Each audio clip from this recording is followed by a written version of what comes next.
Hi, second grade. So I bet you don't know which animal we're going to be listening to next in the Carnival of the Animals. Did you say elephant? Hey, you would be right. I was looking up some elephant facts. Did you know that besides being the largest mammal in the world, that a group of elephants is called a parade? Did you know that? And did you know that if you see elephants in a parade and you happen to see a baby elephant, do you know what a baby elephant is called? It's called a calf. That's right, they're calves. So here's what I want you to do. I'd like you to go on to Seesaw and listen to Camille Saint-Saëns's poem about the elephant, and then catch our seesaw activity on the elephant. And as an extra added bonus, I put a little something extra about an elephant in there. I can't wait to see your activity and what you do for me on Seesaw. Have a good time. Bye.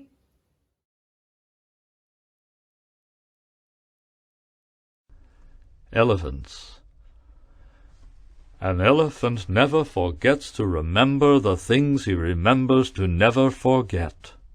An elephant knows that it snows in December, that summer is warmer and water is wet. An elephant's ears are a genuine wonder. An elephant's trunk is an elephant's pride. His footfalls are often mistaken for thunder. If you're in the neighborhood, do step aside. When elephants gather, the ground starts to tremble beneath the great weight of their ponderous feet. Be glad there are elephants left to assemble. Without them, our planet would feel incomplete.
Hey friends, so this week's animal is the elephant.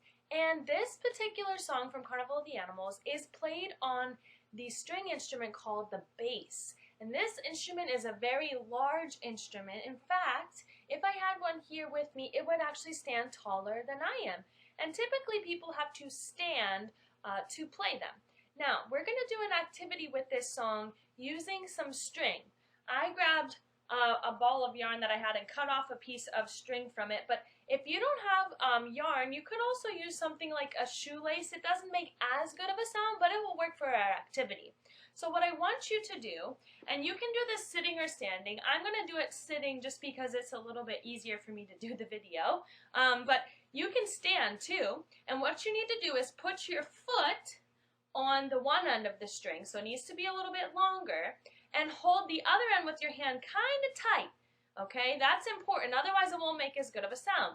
Then you're going to use your other hand's finger to pluck the string or shoelace, whatever you have, to the song. So it's kind of like playing the bass if you were plucking the string. So go ahead and try your bass out really quick with your string or your shoelace. Can you hear it? And it depends on what type of string you have of what kind of sound you're going to get. It also depends on how tight you pull it as what kind of sound you're going to get. If I loosen it, the sound gets lower. If I make it tighter, the sound gets higher, which is kind of cool. And the same happens for some drums. When you make the drum head tighter, it gets higher. If you make it looser, it gets lower. The same goes for this string. And the same thing when you tune a bass.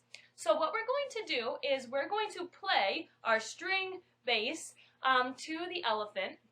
So I want you to listen. In the A section, which is the beginning section, I want you to pluck your string on every single beat like this. 1, 2, 3, 1, 2, 3. Then when we get to the B section, which I'll try to make it apparent when that starts, I want you to only use your finger to pluck your string on beats 2 and 3. So it'll be rest, pluck, pluck, rest, pluck, pluck, rest, pluck, pluck. All right, so let's give our string basses a try. Again, you can use a shoelace or a piece of string. Here we go.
Great job playing your string basses. I hope you enjoyed it.